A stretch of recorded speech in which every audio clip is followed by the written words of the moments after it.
रामायण क्या है? एक रात की बात है। माता कौशल्या जी को सोते में अपने महल की छत पर किसी के चलने की आहट सुनाई दी। नींद खुल गई। पूछा कौन है? मालूम पड़ा श्रुतकीर्ति जी, सबसे छोटी बहू, शत्रुघ्न जी की पत्नी। माता कौशल्या जी ने उन्हें नीचे बुलाया। श्रुतकीर्ति जी आई, चरणों में प्रणाम कर खड़ी रह गईं।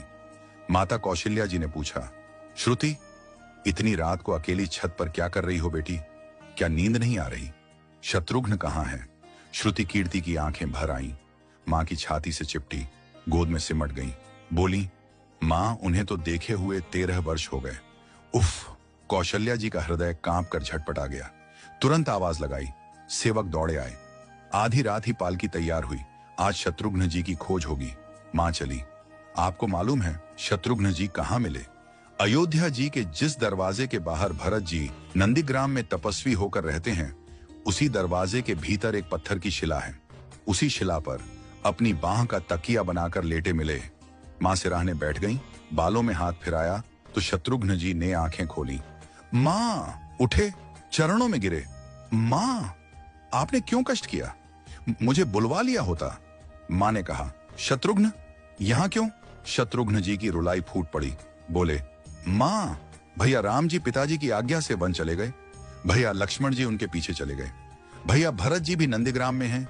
क्या ये महल, ये रथ, ये राजसी वस्त्र विधाता ने मेरे ही लिए बनाए हैं? माता कौशल्या जी निरुत्तर रह गईं। देखो क्या है ये राम कथा। ये भोग की नहीं, त्याग की कथा है।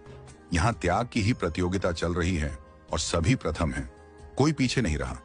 चारों भाइयों का प्रेम और त्याग एक दूसरे के प्रति अद्भुत, अभिनव और अलौकिक है।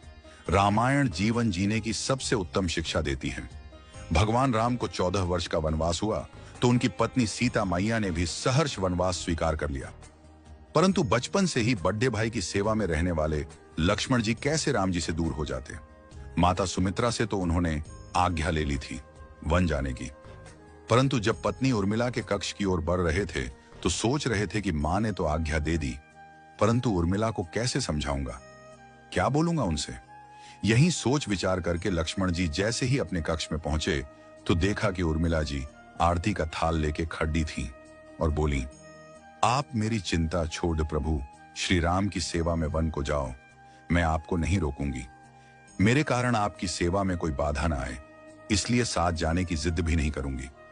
लक्ष्मण जी को कहने में संकोच हो रहा था, परंतु उनके कुछ कहने से पहले ही उर्मिला जी ने उन्हें संकोच से बाहर निकाल दिया। वास्तव में यही पत्नी का धर्म है। पति संकोच में पड़े उससे पहले ही पत्नी उसके मन की